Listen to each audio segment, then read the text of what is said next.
దీనులకు సువర్తమానము ప్రకటించుటకును, నలిగిన హృదయము గల వారిని దృఢపరచుటకును, దుఃఖక్రాంతులందరినీ ఓదార్చుటకును జరుగుచున్న ఇంటర్ డినామినేషనల్ పరిచర్య. యెషయా 61:1-3. యునైటెడ్ పీపుల్స్ ఫెలోషిప్ UPF ఆదివారము ఆరాధనలు. ప్రభాత ఆరాధన ఉదయం 6 గంటల నుండి ఉదయం 9 గంటల వరకు. సాయంకాల ఆరాధన సాయంత్రం 6 గంటల నుండి రాత్రి 9 గంటల వరకు. స్థలం Osmania garden function hall, జామై Osmania railway station ఎదురుగా, అడిక్మెట్, హైదరాబాద్. అందరూ ఆహ్వానితులే. ఆహ్వానించువారు ప్రభువు దాసురాలు జాయ్ చెరియన్ గారు, వ్యవస్థాపక అధ్యక్షురాలు మరియు సీనియర్ పాస్టర్ UPF హైదరాబాద్. వివరములకు 9550504718, 9030757571 నంబర్లను సంప్రదించగలరు. కొందరు ధనం అంటే ఎంత ఆశ అంటే, నాకు చాలా మంది గురించి సంఘంలో కూడా చూసినాను. ఇతరులను ఇబ్బంది పెట్టి చిట్టి వ్యాపారం అని చెప్పి కొన్ని కుటుంబాలను ముంచేసినాడు. కుటుంబాలను ముంచి మునిగిపోయినారు అన్నమాట. ఎందుకంటే చాలా మంచివాడు అనుకొని వాళ్ళు ఆ వ్యక్తిని నమ్మి ఆ డబ్బులు కట్టి, వాళ్ళ కష్టార్జితం నుండి డబ్బులు నెల నెలకు కట్టి పోగైంది ఇప్పుడు మేము ధనవంతులం అయిపోతాం అనుకుంటే మంచి కుచ్చుటోపి పెట్టుకొని పరారైపోయాను. అంటే ఒక విశ్వాసిగా ఉండి తోటి విశ్వాసులను ముంచివేయడం, ఎంత వాక్యం విన్నా కానీ వారి హృదయంలో పరివర్తనము రాలేదు. అంటే ధనాన్ని కూర్చుకోవాలి, అది కూడా పరుల చెమట సొమ్ము. దాని ద్వారా ఎలాగుంటుంది? కట్టిన ఇల్లు కూడా అమ్మేసుకొని ఇప్పుడు ఇల్లు లేకుండా ఉన్నారు. అంటే నేను ఎందుకు చెప్తున్నానంటే, దేవుని దృష్టిలో నీతి న్యాయం కలిగి ఉన్నప్పుడు దేవుడు నేను తప్పకుండా ఆశీర్వదిస్తాడు. God will here your prayers. పెంట కుప్పల మీద నుండి నేను దీనులను ఏం చేస్తాను? పైకి లేపుతాను, సింహాసనం మీద నేను కూర్చోబెడతాను అన్నాడు. ఒట్టి మాటలా? దేవుడు చెప్పిన మాటలు. దేవుడు అబద్ధము పలకడానికి ఏమన్నా మానవుడా?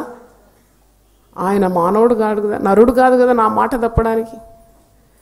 ఆయన అబద్ధమాడుటకు మానవుడు కాడు కదా. ఆయన చెప్పిన మాటలన్నీ కూడా నెరవేరుతుంది. కొన్నిసార్లు అప్పు తీర్చుకుంటారు, అప్పు తీర్చరు, చాలా ఇబ్బంది పెడతారు. నువ్వు అప్పు తీసుకుంటే అప్పు తీర్చే శక్తి నీకు ఉండాలి. లేకుంటే నువ్వు ఎందుకు అప్పు తీసుకొని ఇతరులను మోసం చేయడం? అది కూడా దేవునికి ఇష్టము కాదు. అసలు అప్పు ఇచ్చేవారిగా చేస్తానన్నాడు దేవుడు. అప్పు పుచ్చుకునేవారు కాదు, అప్పు ఇచ్చేవారిగా చేస్తాడు. తప్పకుండా చేస్తాడు. వాగ్దానం నమ్మాలి. లేనిపోని ఖర్చులు చేసి మరి ఆడంబరాల కొరకు అప్పులకు పాలైపోతారు. దాని తర్వాత తీర్చరు. పిల్లలకు కూడా అబద్ధాలు నేర్పిస్తారు. అది సెలవు దినం అయితే వస్తారు అప్పులోళ్ళు వచ్చి, ఉన్నాడా డాడీ అంటే, డాడీ లేడు. అబద్ధం నేర్పించి పెడతారు ముందే ఉదయం. డాడీ ఎప్పుడు వస్తాడంటే, ఆగో పోయి అడిగి చెప్తా అంటారు. అంటే పిల్లలకు అబద్ధం ఎట్లా ఆడాలని కూడా తెలియదు కదా. చిన్న బిడ్డలకు వంకర త్రోవలు నేర్పిస్తారు కొంతమంది తల్లిదండ్రులు. కాబట్టి మనం జాగ్రత్తగా ఉండాలి. దైవాశీర్వాదాలు ఎప్పుడు కూడా పోగొట్టకూడదు. ఒకరినొకడు ప్రేమించుకోవాలి. తర్వాత మరి ప్రేమ తప్ప మరి ఏమి కూడా ఎవరికి అచ్చి ఉండకూడదు. ప్రేమనే అచ్చి ఉండాలని రోమీలకు రాసిన పత్రిక 13:8 ఉంది. ఒకరినొకడు ప్రేమించే విషయంలో తప్ప మరి ఏమి ఎవరికి అచ్చి ఉండకూడదు అనే ఆదేశం చూస్తున్నాం. తర్వాత ధనము శాశ్వతము కాదు.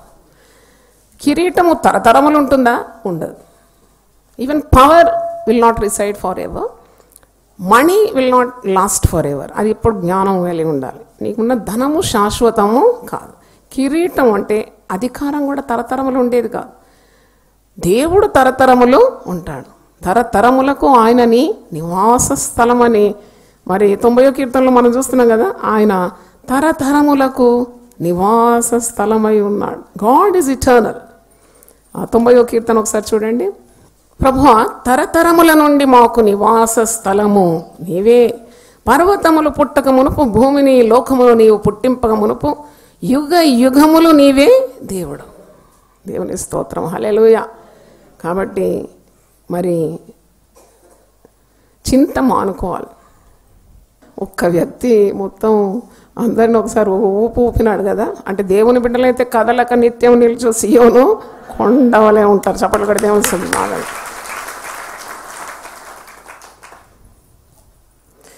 ఈరోజు ప్రభు మనతో మాట్లాడుతున్నాడు.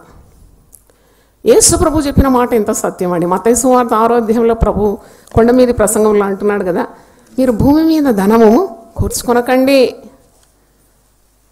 మీరు పరలోకంలో ధనాన్ని కూర్చుకోండి. భూమి మీద చిమ్మెట తుప్పు దాన్ని తినివేయును. నీ ధనం ఎక్కడున్నో అక్కడ నీ హృదయం కూడా ఉంటుంది. మత్తయి సువార్త 6వ అధ్యాయం చూడండి 19వ వచనం. భూమి మీద మీ కొరకు ధనమును కూర్చుకొనవద్దు, ఇక్కడ చిమ్మెటయు తుప్పును తినివే. దొంగలు కన్నం వేసి దొంగిలినారు. చాలామంది ఇప్పుడు తుప్పు పట్టిన నోట్లు తెస్తున్నారంట. అది మెషిన్ అంగీకరించడం లేదంట. అంత మట్టి మట్టి ఉంటే ఆడ బ్యాంకులో తీసుకోకుండా రిజెక్ట్ చేసినారట. అంటే ఎక్కడో కుండలో పెట్టి భూమిలో తవ్వి పెట్టి ఎందుకు వచ్చింది ఆ బాధ.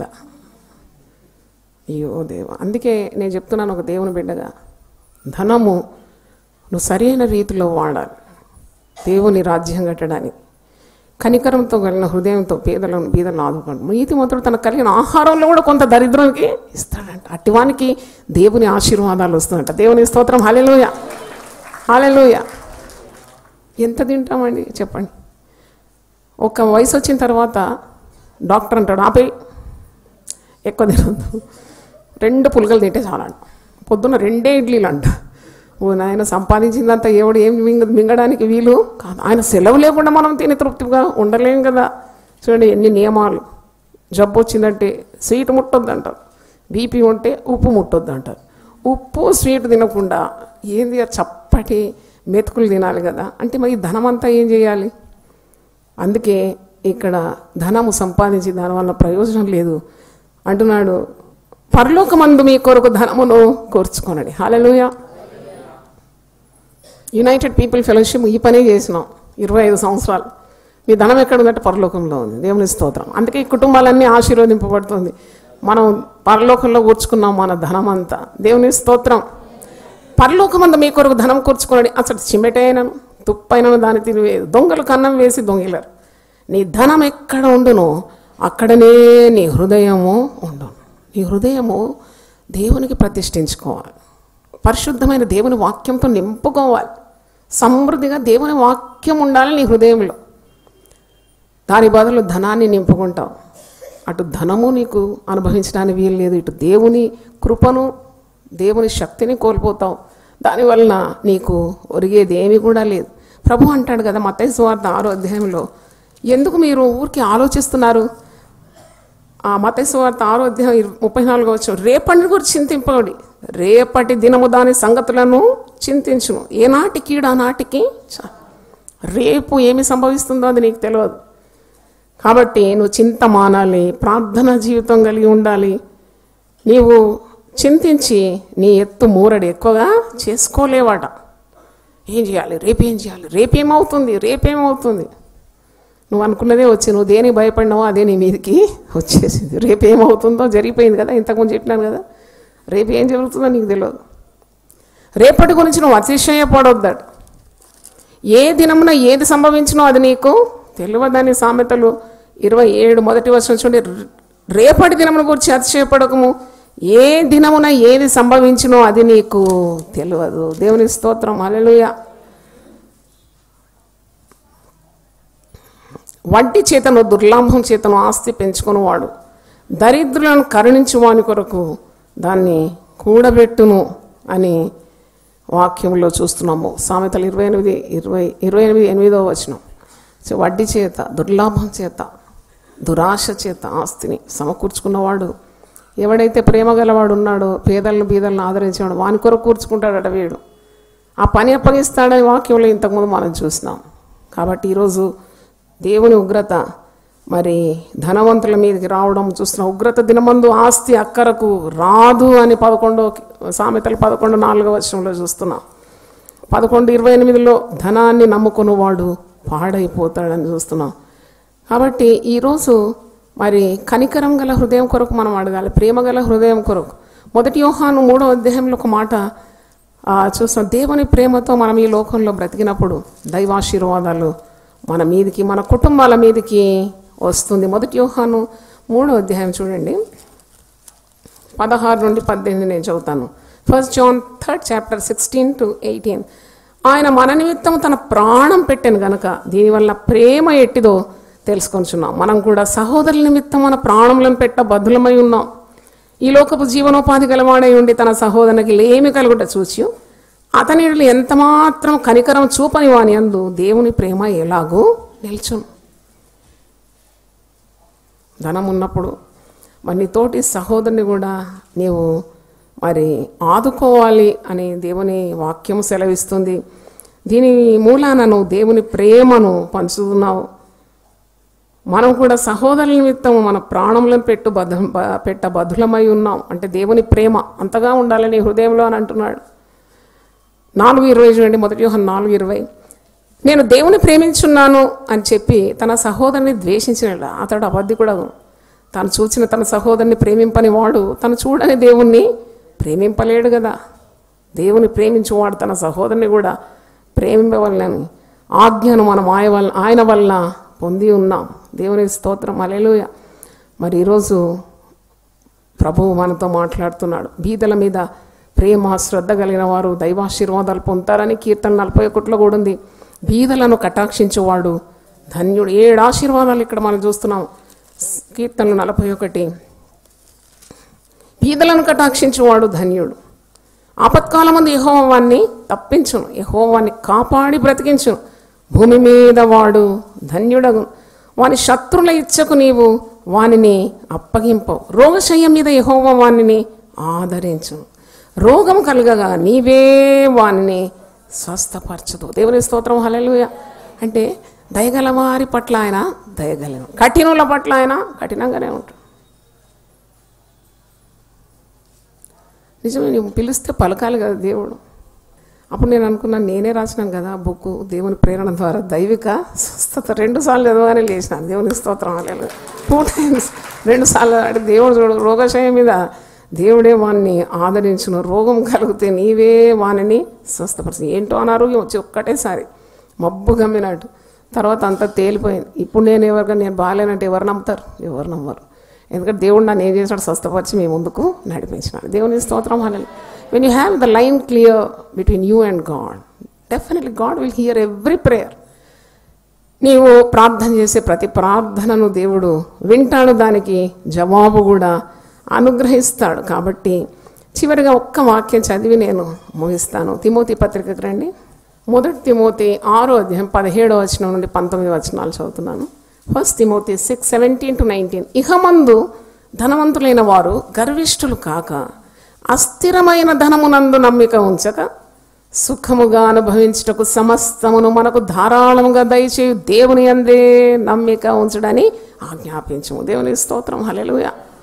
ఇంత మంచి మాట. పౌలు భక్తుడు ఎక్కడన్నా బ్యాంకులో డబ్బులు జమ చేసినాడంటే ఎక్కడ లేదు కదా. ఆయన ప్రతిదిన అవసరతల కొరకు ప్రయాసపడి ఎవరిని కూడా అడగకుండా కష్టపడి బ్రతికినాడు, దేవుని సేవ చేసినాడు, చివరికి ప్రాణం అర్పించుకున్నాడు. అందుకే తన ఆత్మీయ కుమారుడైన తిమోతికి హెచ్చరిస్తున్నాడు. ఇది 2000 సంవత్సరాలైనా కూడా పనికొస్తుంది ఆ ఉపదేశం, ఆదేశం. అంటున్నాడు, ఇహమందు ధనవంతులైన వారు గర్విష్ఠులు కాకుండా అస్థిరమైన ధనమునందు నమ్మిక ఉంచక సుఖముగా అనుభవించుటకు సమస్తమును మనకు ధారాళంగా దయచేయు దేవుని అందే నమ్మిక ఉంచడాన్ని ఆజ్ఞాపించము. వారు వాస్తవమైన జీవమును సంపాదించుకునే నిమిత్తం రాబో కాలమునకు మంచి పునాది తమ కొరకు వేసుకొనుచు మేలు చేయువారును సత్క్రియలు అను ధనము గలవారు. అదొక ధనం అంట, ఆస్తి. ఏంటది? సత్క్రియలనే ధనం. సత్క్రియలనే ధనం గలవారును ఔదార్యం గలవారును తమ ధనములో ఇతరులకు పాలిచ్చేవారనై ఉండవల్లని వారికి ఆజ్ఞాపించు. అందుకే 11వ వచనంలో అంటాడు, దైవజనుడా నీవైతే వీటిని విసర్జించి నీతిని, భక్తిని, విశ్వాసమును, ప్రేమను, ఓర్పును, సాత్వికమును సంపాదించుకొనుటకు ప్రయాసపడము. దేవుని స్తోత్రం, హల్లెలూయా. 6వ వచనం చూడండి, 6 నుండి. సంతుష్టి సహితమైన దైవభక్తి గొప్ప లాభ సాధనమై ఉన్నది. హల్లెలూయా చెప్దాం గట్టిగా. తృప్తి కావాలి జీవితంలో, తృప్తి. మనం ఈ లోకంలోనికి ఏమీ తేలేదు, దీనిలో నుండి ఏమీ తీసుకొని పోలేము. కాగా అన్న వస్త్రములు గలవారమై ఉండి వాటితో తృప్తి పొంది ఉండదాము. ధనవంతులకు అపేక్షించేవారు శోధనలోను, ఉరిలోను, అవివేక యుక్తములను, హానికరములైన అనేక దురాశల్లోనూ పడదు. అట్టివి మనుషులను నష్టములోను నాశనంలోనూ ముంచివేయను. ఎందుకనగా ధనాపేక్ష సమస్తమైన కీడులకు మూలం. కొందరు దాన్ని ఆశించి విశ్వాసం నుండి తొలగిపోయి నానా బాధలతో తమను తామే పోడ్చుకొని. మత్తయి పాస్టర్ గారు 1943లో వచ్చినారు కదా కేరళ వదిలిపెట్టి ఇక్కడికి. అప్పుడు ఇంకొక అతను కూడా వచ్చినాడు అతనితో, పాస్టర్ గారితో ఇంకొక బ్రదర్, అదే ఏజ్ 19 సంవత్సరాలు ఇద్దరు. అతనికి వివాహమై ఒక కుమారుడు ఉన్నాడు. మరి నాన్నగారికి కూడా ఒక కుమార్తె ఎలిజబెత్ అక్క మొట్టమొదటి పాప ఉంది. అయితే వారు గృహాలు దర్శించడానికి వెళ్ళలేదన్న సేవకులు కదా ఇద్దరు, తెలుగు రాదు ఏం రాదు, వచ్చిన తెలుగుతో ఏ ఇంటికి దర్శించడానికి వెళ్ళినా ఈ తోటి సేవకుడు వాళ్ళ ఇంట్లో ఉన్న వస్తువులన్నీ చూసేదాన్ని. ఆత్మల భారం లేదు, వస్తువుల భారం. ఎక్కడ ఏముంది, ఎప్పుడు ఏమిస్తారు రెడీగా పెట్టుకునేట బైబిల్. ఎందుకంటే ఇదాన్ని కానుకిస్తే గబక్కున అందుకోవాలని ఆశ. మా నాన్నగారు ఆశ్చర్యపోయాడు, ఇదేంటి దేవా, ఇద్దరు కలిసి వచ్చినారంట ఇక్కడికి, ఒకటేసారి వచ్చినారు. మా నాన్నగారు 6 నెలలు ఉపవాసం ఉండి దేవుని చిత్తం కలుకొని ఇక్కడ ఆంధ్రదేశంలో అడుగు పెట్టినాడు. ఇతనేమో డబ్బు సంపాదించాలి, డబ్బు సంపాదించాలి అంటే దేవుని సేవ ఒక వ్యాపారమా? This God's ministry a business? It's not a business. It is should be done with the burden for the lost souls. నశించే ఆత్మల గురించి ఆ అంగలార్పు, ఆ భారం ఉండాలి కదా. ఒక ఇల్లు దర్శించినప్పుడు ఆ ఇంట్లో ఉన్న అవసరతలు ఏంటి, వారికి ఏం కావాలి, దేని కొరకు ప్రార్థన చేయాలి. కన్నీళ్లతో ప్రార్థన చేస్తే వాళ్ళ దుమ్ము కూడా మరి వారికి ఆశీర్వాదకరంగా మారుతుంది. వారికి పాదాలకున్న దుమ్ము, ఎందుకంటే సువార్త చాటించి వారి పాదములు పర్వతముల మీద అతి సుందరంగా కనబడుతుందని దేవుని వాక్యం. ఇతనికి ఎప్పుడు డబ్బు. ఎవరన్నా నాన్నగారి బైబిల్లో ఏమైనా డబ్బు పెడితే బయటకు వచ్చినాక ఎంత పెట్టిను ఆయన కావాలి లెక్క. నాయన అనేది తీసుకో, నువ్వే తీసుకో, నాకొద్దు, నువ్వే తీసుకో. నాన్నగారు చాలా ఓర్పుతో ఉన్నాడంట. కొన్ని నెలలు అయిపోయిందంట. మళ్ళీ ఒకసారి కూడా ఇతనితో పోవడమే చాలా ఇబ్బందిగా అయిపోయింది. అయితే మరొకసారి ఇట్లా డబ్బు వాళ్ళు ఎంత ఇస్తారని ఆశపడుతున్నారు. ఎందుకంటే ఆ దినాల్లో మరి కరువు ఉంది, వాళ్ళకి ఏమి లేదు కదా, ఆధారం లేదు. అయినా మా నాన్నగారి పద్ధతి ఏంటంటే విశ్వాసం, నీతిమంతుడు విశ్వాసం మూలంగా బ్రతకాలి, డబ్బు మీద కాదు. డబ్బు కొరకు రాలేదు కదా మనం, డబ్బు అంతా వదిలిపెట్టి వచ్చినాం కదా, మళ్ళీ డబ్బు అంటున్నావు ఏంటి? ఒకరోజు నాన్నగారి ఓపిక తప్పి డబ్బు అంటున్నావు ఏంటి? జాగ్రత్త, దేవుని సేవలో డబ్బు అన్నావు అంటే గెహజీకి వచ్చినట్టు వస్తుంది, జాగ్రత్త అన్న. వెంటనే కుష్టు దిగిందంట. అదని వెంటనే కుష్ఠరోగి అయిపోయినాడు, చెవులు దొడ్డుగా అయిపోయింది, హై ఫీవర్ టెంపరేచర్ వచ్చింది, ఇవికి లెప్పర్. అప్పుడు చాలా ఏడ్చినాడంట. మా నాన్నగారు కూడా ఏడ్చినారంట. అయ్యో నేను మరి ఇలా చేయొద్దని హెచ్చరించినాను కానీ నీకు నిజంగా వస్తుందని నేను అనుకోలేదు. మా నాన్నగారు కూడా ఉపవాసం ఉండి ప్రార్థన చేసినాడట, కుష్టు పోలే. తిరిగి ఆయన భార్యతో వెళ్ళిపోయినాడు కేరళ, భార్య బిడ్డతో. 1943లో ఇద్దరు వచ్చినారు. ఒకతను కుష్ఠరోగంతో వెళ్ళిపోయినాడు, ఎందుకంటే దేవుని కంటే ధనాన్ని ప్రేమించినాడు, వెళ్ళిపోయినాడు. అక్కడ ఆయన మరణించినాడు, భార్య కూడా మరణించింది. మరి వారికి సేవ లేదు. చూడండి, ధనాన్ని పక్కన పెట్టి దేవుని ప్రేమించి దేవుని చిత్తం జరిగించాలని గొప్ప ఉద్దేశంతో ఉన్న దైవజనుడు నేటి వరకు, ఈ క్షణం వరకు సేవ జరుగుతూనే ఉందా లేదా? హల్లెలూయా. 65 సంవత్సరాలు సేవ చేసి దేవుని సన్నిధిలో వెళ్ళిపోయినాడు. మంచి పోరాడిన, నా విశ్వాసాన్ని కాపాడుకున్నాను, నా పరుగును నేను కడముట్టించిన, ఇదిగో నీతి కిరీటం నా కొరకు దాచబడి. మరి ఆయన కడుపులో పుట్టిన నన్ను కూడా దేవుడు ఎన్నుకున్నాడు. దేవునికి వందనాలు తెలియజేస్తున్నాడు. అంటే అదే మార్గంలో నడవడానికి కృపనిచ్చినాడు. ఎన్నెన్నో మరి ఆకర్షణలు వచ్చిన వాటన్నిటి కాదు, నో అని చెప్పడానికి, I want to do the will of God, దేవుని చిత్తాన్ని నేను నెరవేరుస్తాను, ఇదే నా గురి, ఇదే నా ధ్యేయమని. అంటే భక్తులు నడిచిన మార్గంలో నడవడం ఎంత ఆశీర్వాదకరం. మరి 25 సంవత్సరాలు సేవ అయింది, ఇంతవరకు కూడా సేవ కుంటుపడలేదు. దేవునికి స్తోత్రం, హల్లెలూయా. ఇంతవరకు కూడా చేయి దాచి తెండి అనలేదు. అవసరతలు చెప్తాం కొన్నిసార్లు, ఎందుకంటే మీరు కూడా ఆశీర్వాదాలు పొందాలి కదా. మీరు ఇవ్వకుంటే మీరు ఇంకెక్కడో వేస్తారు డ్రైనేజ్లో, అంతే కదా. కాబట్టి నేనేం చెప్తున్నానంటే దేవుని నీతిని, రాజ్యాన్ని మనము వెతకాలి. కావలసినవన్నీ కూడా ఆయన నీకు సమృద్ధిగా అనుగ్రహిస్తాడు. హల్లెలూయా చెప్దాం. అందరూ ఒకసారి లేచివండి, ప్రార్థన చేసి ముగిద్దాం. ధన్యము, ఎంతో ధన్యము యేసయ్యను కలిగిన జీవితాము, యేసయ్యను కలిగిన జీవితాము. ధన్యము, ఎంతో ధన్యము యేసయ్యను కలిగిన జీవితాము. యేసయ్యను కలిగిన జీవితము ఇహమందున పరమందున 100 రెట్లు ఫలముండును. ఇహమందున పరమందు 100 రెట్లు ఫలముండును. వారే ధన్యులు, ధన్యము ఎంతో ధన్యము యేసయ్యను కలిగిన జీవితము. యేసయ్యను కలిగిన జీవితము. ప్రభు యేసుని సేవ చేయు పాదములే సుందరములు. ప్రభు యేసుని సేవ పాదములే సుందరం. ప్రభుని గూర్చి పాట పాడు పెదవులే పెదవులు.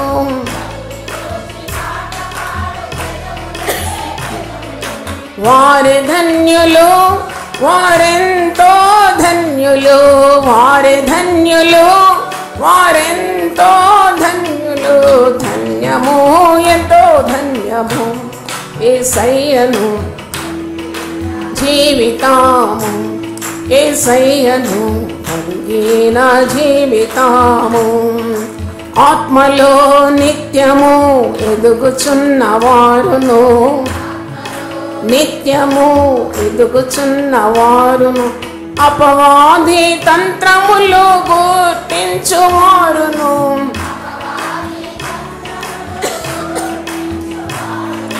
వారి ధన్యులు, వారెంతో ధన్యులు. వారి ధన్యులు, వారెంతో ధన్యులు. ధన్యము ఎంతో ధన్యము యేసయ్యను కలిగిన జీవితము. యేసయ్యను కలిగిన జీవితము. ఇహమందున పరమందున, ఇహమందున పరమందున 100 రెట్లు ఫలము. వారి ధన్యులు, వారెంతో ధన్యులు.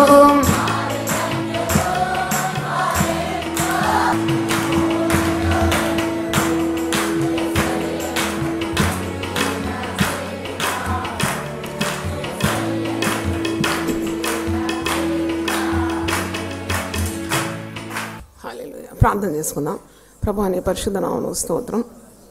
ధనము హెచ్చినను దాన్ని లక్ష్య పెట్టొద్దని, ధనము నమ్ముకుని వాడు పాడైపోతాడని. ప్రభా సమస్తం ధారాళంగా అనుగ్రహించి దేవుని యందే నమ్మకం ఉంచాలి. ఈరోజు మేము వాక్యం ద్వారా నేర్చుకున్నాం నాయనా. పరుల సొమ్ము ఆశించకుండా, నల్లధనాన్ని కూర్చుకోకుండా, లంచం పుచ్చుకోకుండా, కష్టార్జితాన్ని నువ్వు దీవిస్తావనే నమ్మకం మాకు దయచేయమని ప్రార్థిస్తున్నాను. విశ్వాసము, ప్రేమ ఇవన్నీ మేము వెంటాడాలి. కానీ ఈ లోకరీతిగా ఉన్న మరి ధనాన్ని మేము కూడబెట్టుకొని ధన్యులము కాలేమని ఈరోజు వాక్యం సెలవిచ్చింది. హల్లెలూయా. గొప్ప దేవా, ఈరోజు దేవుని వాక్యం ప్రతి హృదయంలో పనిచేసిందని నమ్ముతూ ఉన్నాను. టీవీ ద్వారా విన్నవాడిని కూడా మార్చినవని నమ్ముతున్నాను. ప్రభా మా యొక్క చుట్టుముట్టు ఎంత అంధకారము, ఎంత కలవరము, ఎంత గందరగోళం మేము చూస్తున్నాం. మీ హృదయములు కలవరపడనీయొద్దన్నావు. ఎవరి మనస్సు నీ మీద ఆనుకొని ఉండో మన పూర్ణ శాంతి గలవానిగా చేస్తానన్నావు. ఆయన నిన్ను గురించి చింతిస్తున్నాడు కనుక నీ చింత యావత్ ఆయన మీద వేయమన్నావు. నువ్వు దేన్ని గురించి చింతింపవద్దన్నావు. ప్రతి విషయం ప్రార్థన విజ్ఞాపన చేత కృతజ్ఞతాపూర్వకం మీ విన్నపములు ఆయనకు తెలియజేయమన్నావు. అప్పుడు సమస్త జ్ఞానాన్ని మించిన దేవుని సమాధానం మీ హృదయాలకు తలంపులకు కావాలి అని మిమ్మల్ని రక్షించినాను. రేపటి గురించి కూడా చింతించొద్దన్నావు. ఏనాటి కీడానాలకు చాలన్నావు ప్రభు. రేపటి గురించి అతిశయించొద్దన్నావు. రేపేమి సంభవించినో అది మాకు తెలియదు నాయన. చూడు, మన అరచేతుల మీద నేను నిన్ను చెక్కి ఉన్నాను. అవును, భయపడకు, పేరు పెట్టి నేను నిన్ను పిలుచుకున్నాను. నీవు నా సొత్తు అని సెలవిచ్చిన దేవా. ఆకాశమందు నీవు తప్ప మాకెవరున్నారు నాయన. నీవు మాకుంటే ఈ లోకంలో ఏది మాకు అక్కర్లేదు ప్రభు. నీవు మాకు ఉండాలి నాయన. మా హృదయంలో నిండుగా నువ్వు ఉండాలి ప్రభు. ధనాశ, లోకాశలు, జీవపు డంబము, నేత్రాశ ఇవన్నీ గతించిపోతుందని, నీ చిత్తము జరిగించేవాడు నిరంతరం నిలుస్తాడని వాక్యము మాకు సెలవిస్తుంది. వాక్యాన్ని లోబడట కృప దయచే. మీరు మాకు ఇచ్చిన ధనంతో నిన్ను గణపరచడానికి సహాయం దయచే. పేదల మీద బీదల మీద శ్రద్ధ దయచేయండి. కనికర హృదయం దయచే. వారికి కూలి బిగబెట్టకుండా మేము ధారాళమైన హృదయం గల ప్రేమ గల హృదయాలు దయచేయండి. ఆయన చూచిన సహోదరుని ప్రేమించకుండా చూడని దేవుని ఎలా ప్రేమిస్తామని వాక్యం మాకు హెచ్చరించింది. తోటి వారి ఎడల మేము ప్రేమ కలిగి ప్రవర్తించడానికి సహాయం దయచేయండి. మాకున్న వాటిలో వారితో పంచుకోవడానికి ఉన్న కృప దయచేయండి. దేవానికి స్తోత్రం. ధనాశ ప్రతి విధమైన కీడునకు మూలమని ఈ వాక్యం సెలవిస్తుంది. మా ధనము మా వెంబడి రాదు, మా క్రియలే మా వెంబడి వస్తుందన్నావు. ఇదిగో ప్రభా, దేవుని వాక్యం విన్న ప్రతి ఒక్కరి తల మీద నీ హస్తం ఉంచి వారిని పరిశుద్ధాత్మతో నింపండి నాయన. డబ్బు పెట్టి కొనలేని కొన్ని అద్భుతమైన కార్యాలు నీవు మాకు అనుగ్రహించినావు. రక్షణ అది ఉచితమైంది నాయన. నాయన పరిశుద్ధాత్మ శక్తిని మాకు అనుగ్రహిస్తానని సెలవిచ్చినావు. పరలోక రాజ్యాన్ని, నిత్య జీవాన్ని మాకు అనుగ్రహిస్తానన్నావు. అది డబ్బు పెడితే వచ్చేది కాదు ప్రభువా. క్రైస్తవ జీవితం యొక్క మాధుర్యము డబ్బు పెడితే వచ్చేది కాదు ప్రభువా. డబ్బుతో ముడిపెట్టకుండా విలువ కట్టలేని ఒక ధనాన్ని మాకు ఇచ్చినావు ప్రభువా. మా స్వాస్థ్యం నీవే ప్రభువా. నాయనా నీకు స్తోత్రం తండ్రి. సదాకాలం మా గురి నీ యందు నిలపడానికి సహాయం దయచేయండి. దేవుని వాక్యం విన్న ప్రతి ఒక్కరిని ఆశీర్వదించి ఇక్కడ నడిపించమని, వారి అక్కర్లన్నీ తీర్చండి. కాగా నా దేవుడు తన ఐశ్వర్యం చొప్పున క్రీస్తు యేసునందు మహిమలో నా ప్రతి అక్కర తీరుస్తాడనే విశ్వాసం దయచేయమని యేసు నామములో అడుగుతున్నాను తండ్రి. ఆమేన్. హల్లెలూయా. దేవుడు మన సమృద్ధిగా దీవించును గాక. దీనులకు సువర్తమానము ప్రకటించుటకును, నలిగిన హృదయము గల వారిని దృఢపరచుటకును, దుఃఖక్రాంతులందరినీ ఓదార్చుటకును జరుగుచున్న ఇంటర్ డినామినేషనల్ పరిచర్య. యెషయా 61:1-3. యునైటెడ్ పీపుల్స్ ఫెలోషిప్ UPF ఆదివారము ఆరాధనలు. ప్రభాత ఆరాధన ఉదయం 6 గంటల నుండి ఉదయం 9 గంటల వరకు. సాయంకాల ఆరాధన సాయంత్రం 6 గంటల నుండి రాత్రి 9 గంటల వరకు. స్థలం Osmania garden function hall, జామై Osmania railway station ఎదురుగా, అడిక్మెట్, హైదరాబాద్. అందరూ ఆహ్వానితులే.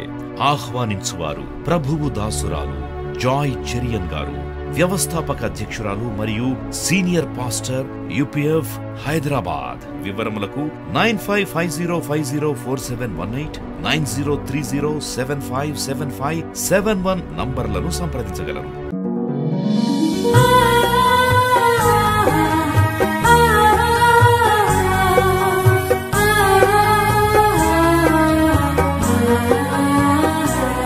నీ ధనము నీ ఘనము ప్రభు యేసుదే, నీ దశమా భాగము నీయ వెనుదీతువా.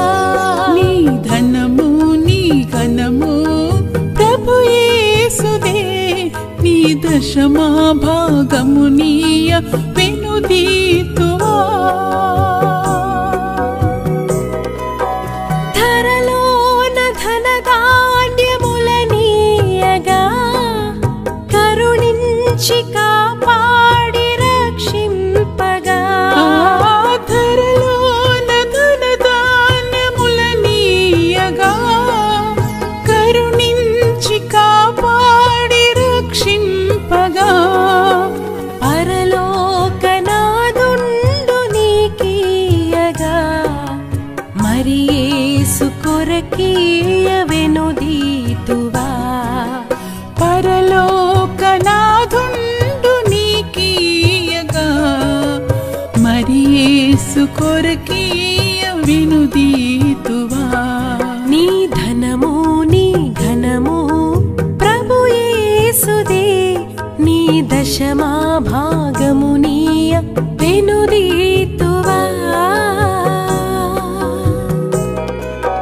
పాడి పంటలు ప్రభువు నీకీయగా కూడు గుట్టలు నీకు దయచేయగా. పాడి పంటలు ప్రభు నీకీయగా కూడు గుట్టలు నీకు దయచేయగా. వీడంగ ప్రభు యేసు నామంబును గడువేల ప్రభుకీయను క్రైస్తవా. వేడంగ ప్రభు యేసు నామంబును గడువేల ప్రభుకీయను క్రైస్తవా. నీ ధనము నీ ఘనము ప్రభు యేసుదే, నీ దశ